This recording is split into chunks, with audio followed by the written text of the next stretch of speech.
Assalamualaikum warahmatullahi wabarakatuh. Baik, pada kesempatan kali ini saya akan memberitahukan beberapa informasi mengenai wawasan dalam kebangsaan, khususnya kita sebagai bangsa Indonesia. Jika kita berbicara Indonesia, maka tak lepas pula kita membicarakan banyaknya keberagaman yang ada di negara ini, dengan 34 provinsi dan sekitar 273 juta penduduk yang ada di Indonesia. Maka rakyat Indonesia termasuk salah satu negara dengan penduduk terbanyak di dunia pada saat ini. Setelah kita mengetahui beberapa informasi terkait negara Indonesia, kita bisa mengintip tentang sejarah kemerdekaan negara ini. Negara Indonesia merdeka pada tanggal 17 Agustus 1945 dengan berlandaskan Pancasila sebagai dasar negara dan perginya para penjajah asing yang membuat para pendahulu kita semakin membara.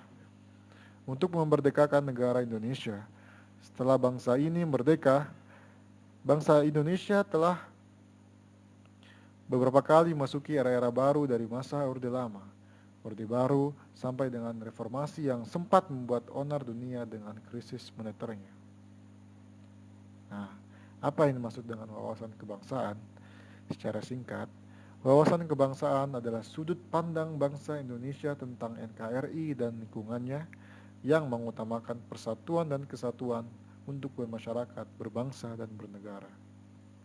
Dengan memahami wawasan kebangsaan, kita bisa menumbuhkan rasa empati dan peduli kita untuk bangsa ini, serta rasa hormat untuk pahlawan-pahlawan kita yang telah gugur demi bangsa ini.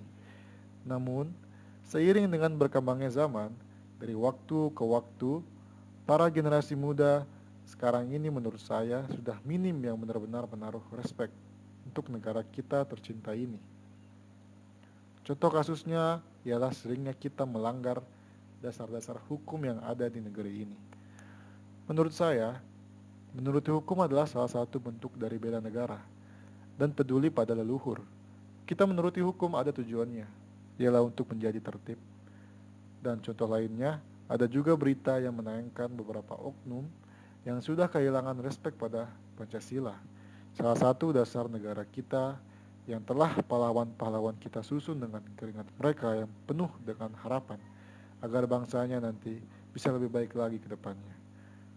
Semoga harapan saya untuk negara saya tercinta ini agar kita bisa membuat kembali menegakkan nilai-nilai Pancasila ke kehidupan kita, agar nantinya tidak ada lagi perilaku-perilaku yang melenceng yang bisa menjerumuskan negara ini ke hal yang negatif.